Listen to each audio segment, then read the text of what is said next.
Have your fantasy teams been struggling this year? Or perhaps you've been doing pretty well but want to put yourself over the top? Then make sure to visit our friends over at Finish First Fantasy Advisors. They are the premier one-on-one consulting firm that specializes in providing you with expert support to help guide you to the championship. You will be matched with one of their expert advisors to provide you with the season-long insight for your redraft, dynasty, or DFS formats. Their advisors will contact you weekly to answer all of your questions and provide you the needed information to get to the next level. Set up a free 15-minute consultation by emailing them at info@finishfirstfantasy.com or by visiting them at www.finishfirstfantasy.com. That's www.finishfirstfantasy.com. Hello and welcome to another episode of the SkullKing Sports Fantasy Football Podcast. My name is Ryan Skullroot. I am your host.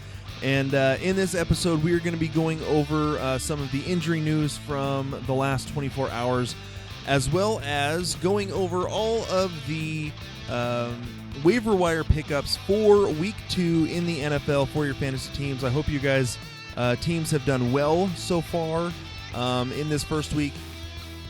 Looks like I'm going to be going 3-2 for the week, so we'll kind of see how it goes for me the rest of this season.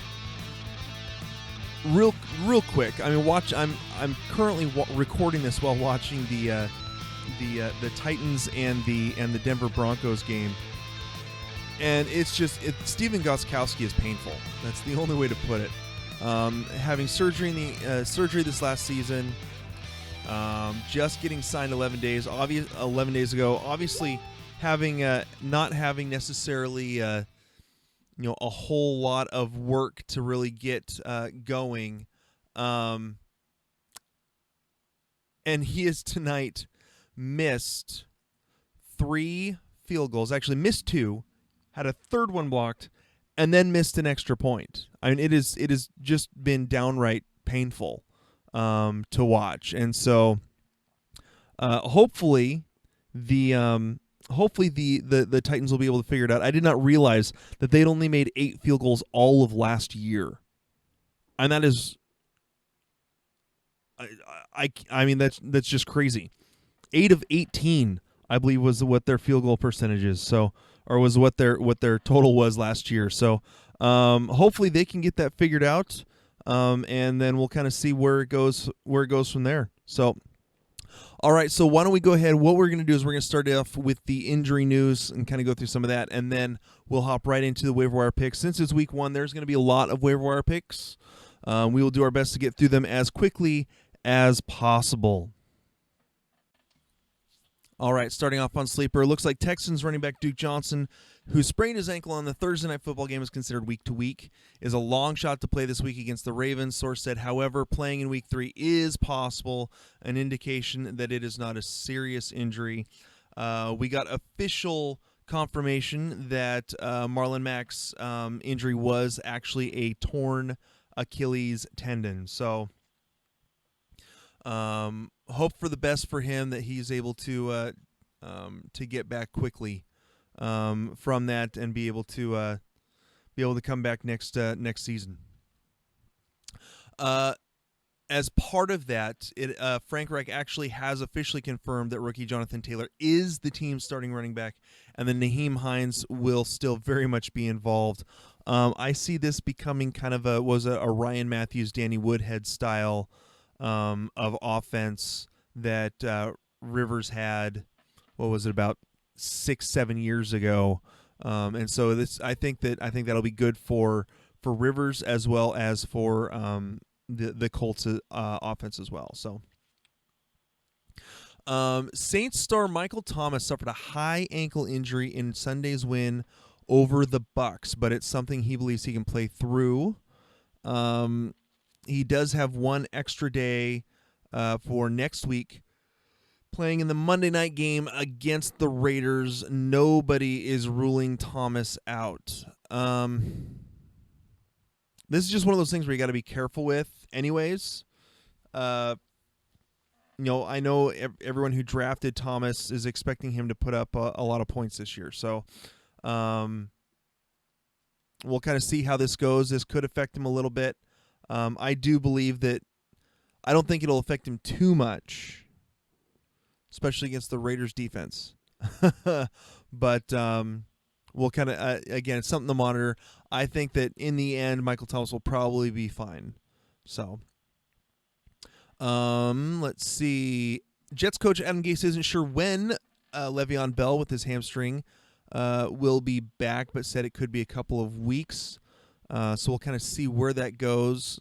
To go along with that, it looks like one of the NFL insiders got off the phone with free agent Devonta Freeman, who said, "I'm ready for whatever team needs a vet." Said he's currently choosing between 4 teams. Well, if you're choosing between 4 teams, doesn't that mean that one of those teams actually needs you and needs the veteran experience? I don't know. We'll see where he goes. I mean, there's injuries all over with what he, the Colt. I don't think the Colts will pick him up. There's rumor. We're a lot of people looking at the Jets with Le'Veon Bell possibly being out a little while. So that's definitely a spot to look at. Possibly the Jags. So we'll kind of see where that goes. The Browns placed tight end David Njoku on injured reserve with a knee injury. We'll see how long he is out. Injured reserve this year because of the COVID new COVID rules, I guess you could call them. Is a minimum of 3 weeks instead of, I believe, 6 is what it used to be. So he could be back somewhat soon. All right. Head coach Anthony Lynn of the Los Angeles Chargers said it's still a priority to get Eckler touches. For those of you who had Austin Eckler, or have Austin Eckler, I am one of those people that has Austin Eckler. You know that yesterday's game was concerning. Let's put it that way. 19 attempts for 84 yards. So yeah, he had a lot of touches. My problem is they weren't really using him in the pass game, and that is Austin Eckler's strength. Not ramming him up the gut over and over and over again. That's not what Eckler does. In my opinion, Tyrod Taylor is part of what the problem is with Austin Eckler. I don't think that Tyrod Taylor is a quarterback that can provide the stability that a guy like Austin Eckler needs in order to perform well. And let me emphasize that part of that is because Tyrod Taylor is not a very accurate quarterback. Hasn't been. He got benched after, what was it, like 2.5 games when he was with the Browns 2 years ago, which led the opening for Baker Mayfield. Tyrod Taylor has had issues with accuracy, especially over on medium passes. He's never been very good at passing to the running back coming out of the backfield, and so that I don't like Eckler's value right now with Tyrod Taylor's quarterback. Now, if they choose to go to Herbert, the running back, or the rookie quarterback, kid out of Oregon, Justin Herbert, I think that would be phenomenal for Eckler. I think that he is a guy that probably is a more accurate quarterback. Now he's going to struggle, but I think he'll be able to provide more of a passing threat to open things up for Austin Eckler more. So that's kind of my thoughts there. Moving on, the Colts are bringing in 3 running backs for a tryout, including Lamar Miller. So that kind of says that the Devonta Freeman probably isn't going there. It'll be interesting if they actually go with Lamar, if they actually pick up Lamar Miller, considering his veteran status. I'm not a huge fan of Lamar Miller there. I think that would be more of just a depth piece, to be honest. So, let's see. I'm going through. Oh, George Kittle has a knee sprain. Kyle Shanahan said we'll see how he is on Wednesday. As this as the week goes on before knowing his status for Sunday's game. For those of you who have George Kittle, we do have some options tonight for you to pick up on the waiver wire to just kind of hold on to just in case George Kittle is ruled out for this week. So the 49ers also said that Deebo Samuel has had a setback. They are actually officially sending him to the injured reserve. Was a little sore after running, and it got worse, not better. So Steelers running back James Conner went out with an ankle injury tonight. It was a sprained ankle. The team is, in the words of a source, is optimistic for a timely return, so hopefully he'll be back soon. That is why who was Benny Snell got a lot of the work, especially the second half tonight. So I believe that is, and the other one, Phillip Lindsay was declared out with an ankle injury as well, I believe. So he will be, we'll see what his status is for next week. Right now, it's kind of the Melvin Gordon show for the Broncos, and he actually just scored a touchdown. So that's how that goes. So that is it for the news and notes. We are going to hop now into our waiver wire section of the show. So take a quick sip of coffee. And so here's how we run our waiver wire segments. It has to be someone that is owned in less than 50% of leagues. I mean, we could do 60. That would help to include like 10-team leagues. But I think just to make things safe, because once you get into 12-team leagues, that's where that 50% line really comes in. And most leagues are 10 to 12 teams. So players must be owned in 50% or less of leagues. And so we have a couple quarterbacks, a few running backs, a lot of wide receivers, and a few tight ends. So why don't we go ahead and we will hop right into this. Let me see. All right. So we are going to start off with the quarterback position. And to start it off, I'm going with, is Ryan Tannehill. And here's the deal. Tannehill last year, once he took over, had an absolutely phenomenal season. I believe after he took over in Week 7, from Week 8 through Week 16, he was the quarterback either 2 or 3, averaging about 23 to 24 points per game. And so part of that is because of the fact that they have such a great running game with Derrick Henry, obviously. And so that allows him to be very efficient in the pass game, basing a lot of it off of play action and everything. So I think that Ryan Tannehill is a solid pickup for this next week, especially if you're streaming quarterbacks. Tonight he's already thrown for over 200 yards. He's probably gonna by the end of this night he's probably gonna have thrown for over 250. He has already 2 touchdown passes tonight. At least one is to Jonnu Smith. So let me see. Let me pull it up real quick.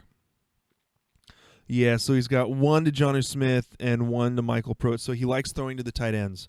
So definitely something to keep an eye on there.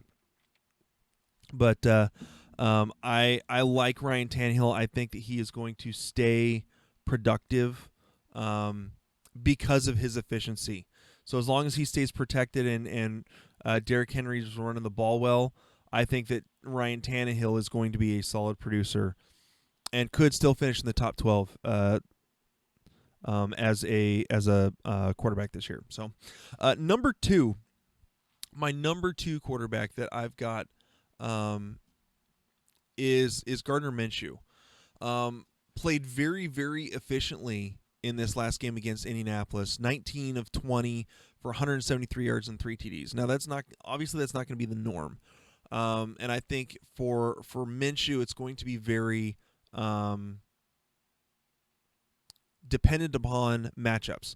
And so, in next week he plays at Tennessee. Tennessee's defense is playing, from what I can tell, what I've seen so far tonight, has been playing pretty well against the pass. They're playing against Drew Lock, which I have not been all that impressed with Drew Lock tonight. He's getting better as the game goes on, but I haven't been, the Tennessee defense is playing very, very tough. So I wouldn't necessarily want him for next week, but considering the next few weeks, he's got Miami, Cincinnati, Houston, and Detroit. That's a nice lineup to be going up against. Then he has a bye week 7, and then he gets the Chargers and then Houston again. So he's got a nice string of I would say friendlier matchups coming up after week 2. So if that's one of those things where you want to pick up the extra quarterback, or you're willing to kind of see where he goes to next week, and see what he can do next week, and not worried too much about losing some points with the quarterback, he could be a solid pickup this week. So he's owned in 26% of leagues. And so, he's my second quarterback. Moving on to the running back position. Really, I've got 5 of them. We're going to do this in percentage owned order. So starting off with number 1, Adrian Peterson, owned in 25% of leagues. Now, the reason that I have Adrian Peterson on here is because, his roster in 46% of leagues. Peterson got a lot of work for the Detroit Lions in week 1, having not hardly even been used, or not hardly had any time with the team. 14 carries for 93 yards, was running the ball very, very well. And so he goes up against Green Bay, Arizona the next couple weeks. New Orleans, that's going to be a little bit of a tough one there, simply because the Bucs really had a hard time running against them. The New Orleans has a solid defense, so I think that it may be a little tough for Peterson, but if you're simply looking for depth and opportunity, I think Peterson is a solid pickup there. He's not my favorite of this group that I'm mentioning. Just saying that out loud.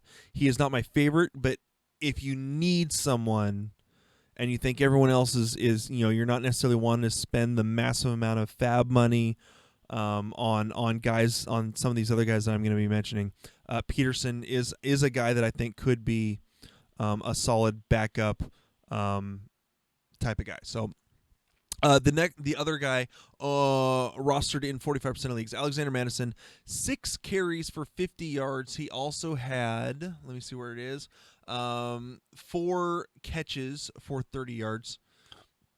Really, he plays solid. Does a great job as the backup to Dalvin Cook. If anything happens to Dalvin Cook, Alexander Madison is going to have a huge role in that Minnesota offense. So I definitely like Madison. I think he's a solid standalone flex player if you're playing in leagues that are like 14 teams and more. So if you're in a league that size, Madison's definitely a guy to own. If in a 12-team league, he's a guy that I think you could use on your bench as a possible bye-week fill-in.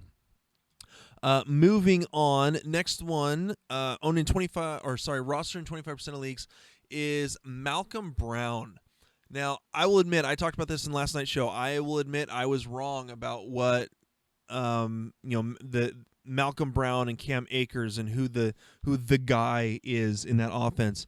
Malcolm Brown proved to be the better runner between the tackles. Cam Akers, obviously there was some rookie jitters there, so it wasn't great from Cam Akers.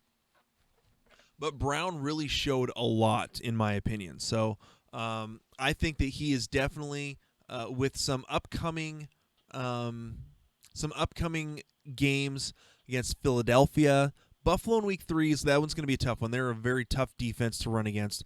And then the New York Giants, the Washington football team, and then Miami in week 8. He has some solid, easier matchups coming up. So I think if anyone, I think he's the guy to own in that backfield. Cam Akers is owned a lot, all over the place. So Malcolm Brown, I think he is a solid guy to pick up.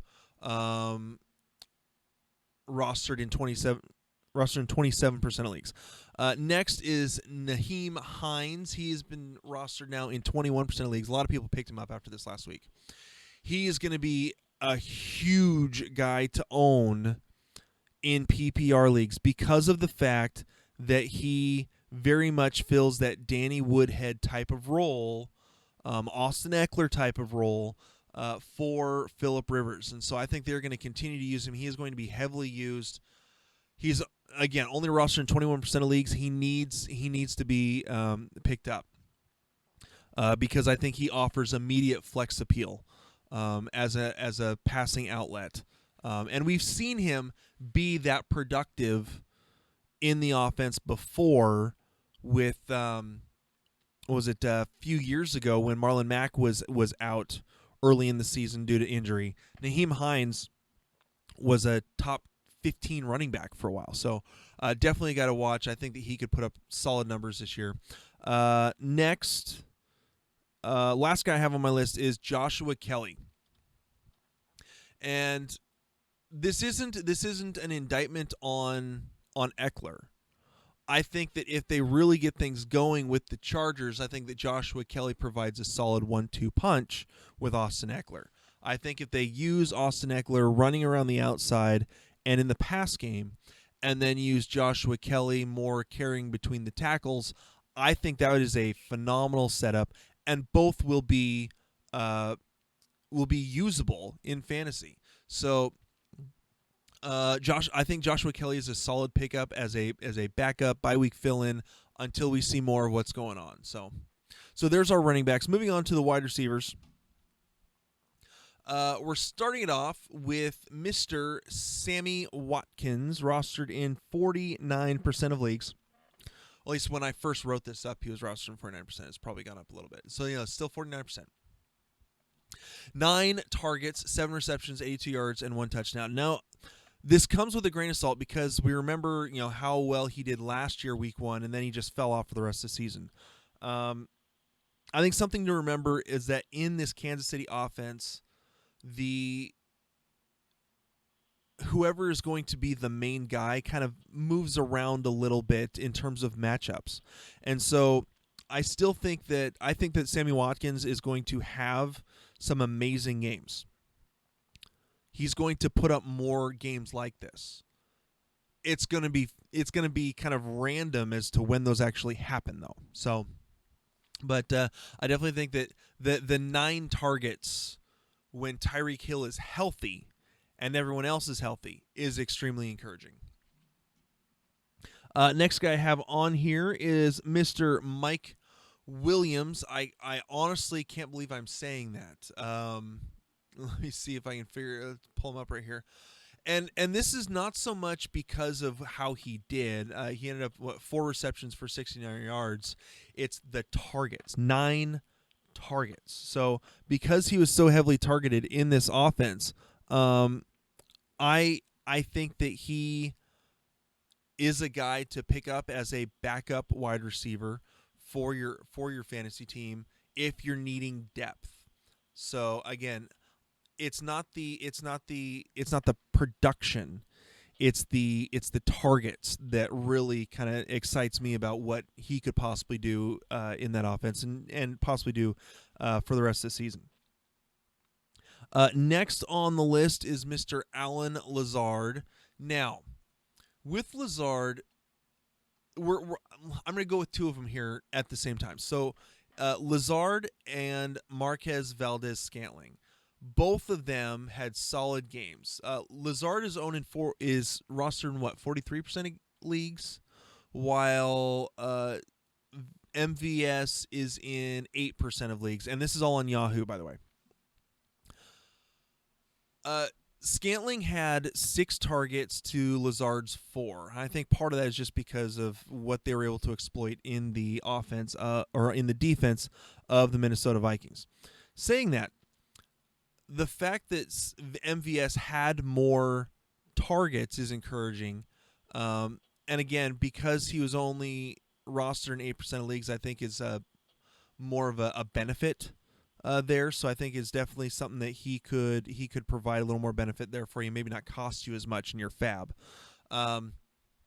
He was considered to be the main guy behind Davante Adams last year, and then had some issues with some drops and some injuries, and Lazard ended up at that point being the guy to step up after that. So because of that, I think that MVS is a solid pickup, as well as Lazard. I think both those guys are going to be guys that could do well down throughout the rest of the season for you, especially in a bye week fill-in role based on matchups. So next, Robbie Anderson.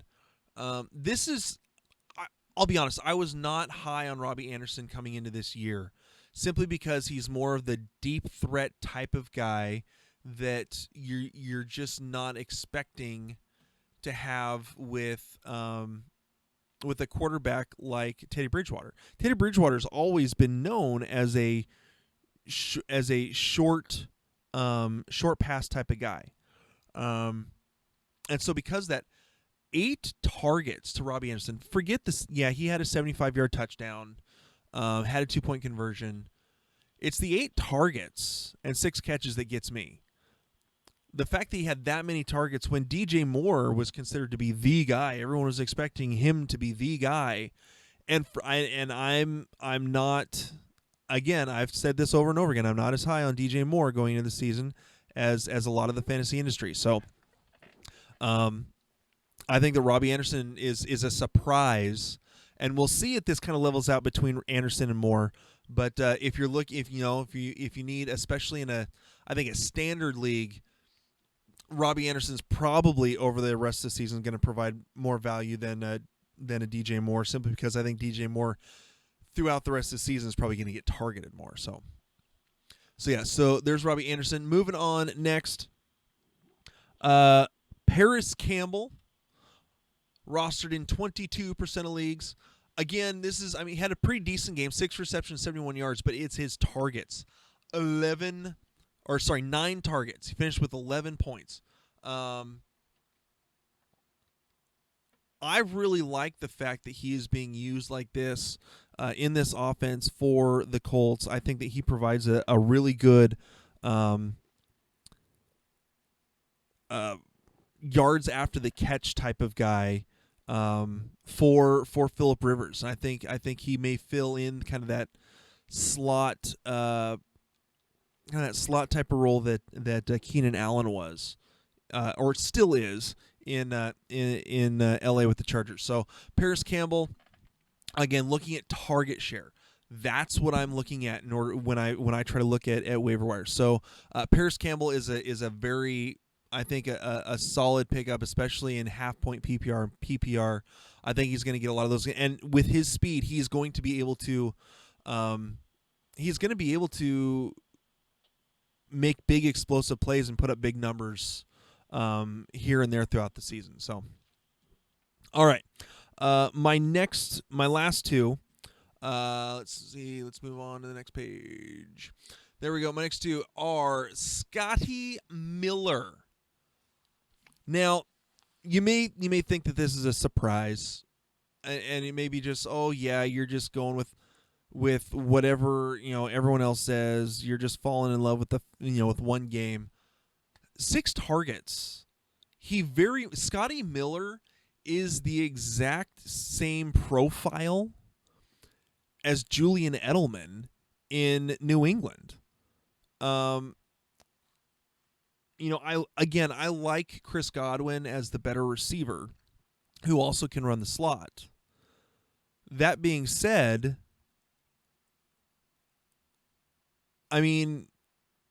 Scotty Miller is the same height, the same size. he is that kind of little slot receiver type person. So I think that is the better. I think that Scotty Miller could provide in full PPR 12 to 14 team or larger. Again, he's only rostered in 6% of leagues. 14 team, I think that he provides a decent value as a wide receiver in full PPR leagues. So Scotty Miller, again, I think that he's going to get a lot more targets like this, a lot more games like this where he's getting 5, 6, 7 targets. Again, target share is important, especially in PPR leagues. The last one that I have on here, and I gotta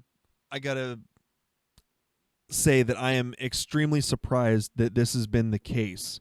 I am still watching the Tennessee Titans and the Denver Broncos, and I am honestly amazed. Corey Davis has 10 targets, 7 receptions, and 101 yards. It's about time this guy finally put it together. He's only rostered in 4% of leagues. Now you may be saying, well, this is just a one-time thing. That could be. Absolutely could be. However, the fact that he's getting targeted 10 times, targeted more than A.J. Brown, that is huge. He's got a quarter of the pass attempts have gone his way. So I definitely think that Corey Davis is a guy to pick up. I think that he could provide value down the stretch for you if you're really needing some help. So, all right. Last but not least, we're going to the tight ends. Now, the tight ends, I tend to extend this out just a little bit in terms of the cutoff for percentage rostered. I'm bumping this up to 55%, and the main reason is because Dallas Goedert is rostered in 56% of leagues. If you lost Blake Jarwin, if you lost, if you're dealing with the possibility of George Kittle not playing this week, pick up Dallas Goedert. He had more targets than Zach Ertz, and provided a touchdown. Let's see, what did he finish with? 9 targets, 8 receptions, 101 yards. Wentz likes throwing to his tight ends, and with a lot of the question marks around the wide receivers in Philadelphia, I think that Goddard needs to be owned. So if he is available in your league, pick him up. I'm trying to get him in one of my leagues. So I'm extending it out a little bit. Jonnu Smith, 6 targets tonight, 4 receptions, 36 yards, and a touchdown. Again, like I said, Ryan Tannehill likes throwing to his tight ends. Likes throwing to a lot of people right now. 40 attempts is more than I was expecting, but Denver's doing a good job of shutting down the run game. They're playing from behind because Gostkowski has missed 3 field goals and an extra point. So yes, there's that. Next is Mr. Greg Olsen. Now, call me a Seattle homer. Part of this is because the tight ends in Seattle always seem to have some value. It's just they do. They're always used in the pass game. So Olsen is rostered in 26% of leagues. I think he's going to continually provide tight end to kind of that 5 to 10 point range.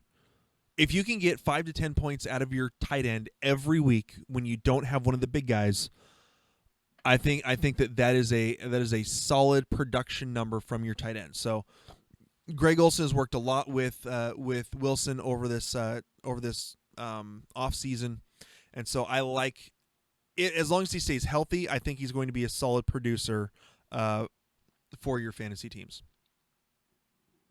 Last but not least is a guy that I didn't think I would actually say, but Mr.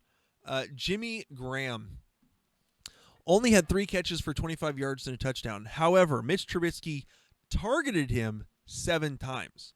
Now, I'm not saying he's going to get that many targets all the time, but the fact that he's targeted 7 times by Mitch Trubisky means that Mitch Trubisky is going to like throwing to him. So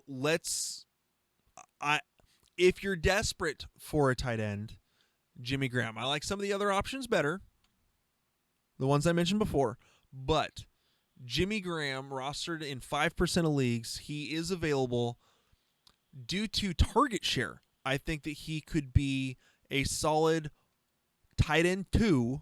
So again, that 5 to 10 points a week range, possibly for the rest of the season. So, all right, that is it for me in terms of the waiver wire pickups. Tomorrow, I think I'm going to go over some DFS values for you guys and just some names to look at for the rest of the week.